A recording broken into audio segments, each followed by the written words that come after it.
કાળઝાળ ગરમીથી લોકો ત્રાહિમામ પોકારી ગયા છે, ત્યારે પશુ પક્ષીઓને પણ ગરમીની અસર થાય છે. આગ ઝરતી ગરમીથી પ્રાણીઓ પક્ષીઓને રક્ષણ આપવા માટે અમદાવાદના કાંકરિયા પ્રાણી સંગ્રહાલયમાં ખાસ વ્યવસ્થા કરવામાં આવી છે, જેમાં પક્ષીઓના પાંજરા પર ખસની ટટ્ટી લગાવવામાં આવી છે, તો વાઘ, સિંહ, દીપડા જેવા પ્રાણીઓ માટે કુલર મૂકવામાં આવ્યા છે.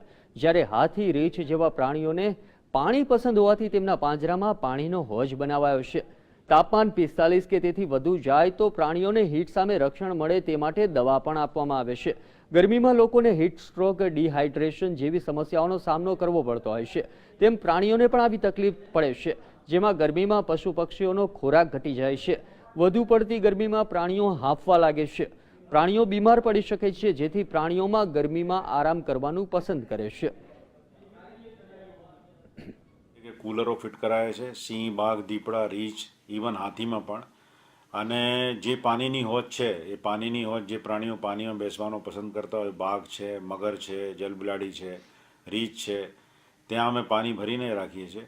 અને ઉપરથી જે ડાયરેક્ટ જે જગ્યાએ તડકો આવતો હોય એ માટે ડાયરેક્ટ સનલાઇટ પ્રાણીઓને ઇફેક્ટ નહીં કરે એ માટે ગ્રીન નેટ પણ લગાવીએ છીએ અને ખસની ટટ્ટીઓ પણ લગાવીએ છીએ. અમદાવાદ કોર્પોરેશન દ્વારા કાંકરિયામાં નોક્ટોર્મલ હાઉસ તૈયાર થઈ રહ્યું છે. આ અનોખું હાઉસ એશિયાનું પ્રથમ ગ્રીન કોન્સેપ્ટ ધરાવતું નોક્ટોર્મલ હાઉસ હશે, જે પ્રાણી સંગ્રહાલયમાં પશુ પક્ષીઓ માટે આશીર્વાદરૂપ સાબિત થશે.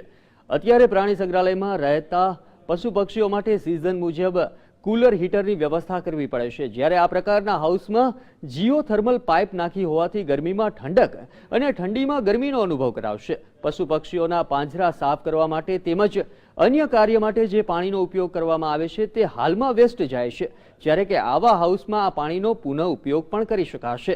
આ હાઉસમાં મોટી ટાંકી હશે, જ્યાં 3 લેયરમાં પાણી શુદ્ધ કરવામાં આવશે. આ પાણીનો ઉપયોગ બગીચામાં કરવામાં આવશે. આ પ્રકારની પદ્ધતિનો ઉપયોગ કર્યો હોય તેવું કાંકરિયા પ્રાણી સંગ્રહાલય એશિયામાં પ્રથમ પ્રાણી સંગ્રહાલય છે. આ વખતે પણ થોડો વધારે છે. અત્યારથી અમે બધી જગ્યાએ કુલરો ફિટ કરાયા છે સિંહ, બાઘ, દીપડા, રીંછ, ઇવન હાથીમાં પણ. અને જે પાણીની હોજ છે એ પાણીની હોજ જે પ્રાણીઓ પાણીમાં બેસવાનો પસંદ કરતા હોય, બાઘ છે, મગર છે, જલબિલાડી છે, રીંછ છે, ત્યાં અમે પાણી ભરીને રાખીએ છીએ. અને ઉપરથી જે ડાયરેક્ટ જે જગ્યાએ તડકો આવતો હોય એ માટે ડાયરેક્ટ સનલાઇટ પ્રાણીઓને ઇફેક્ટ નહીં કરે એ માટે ગ્રીન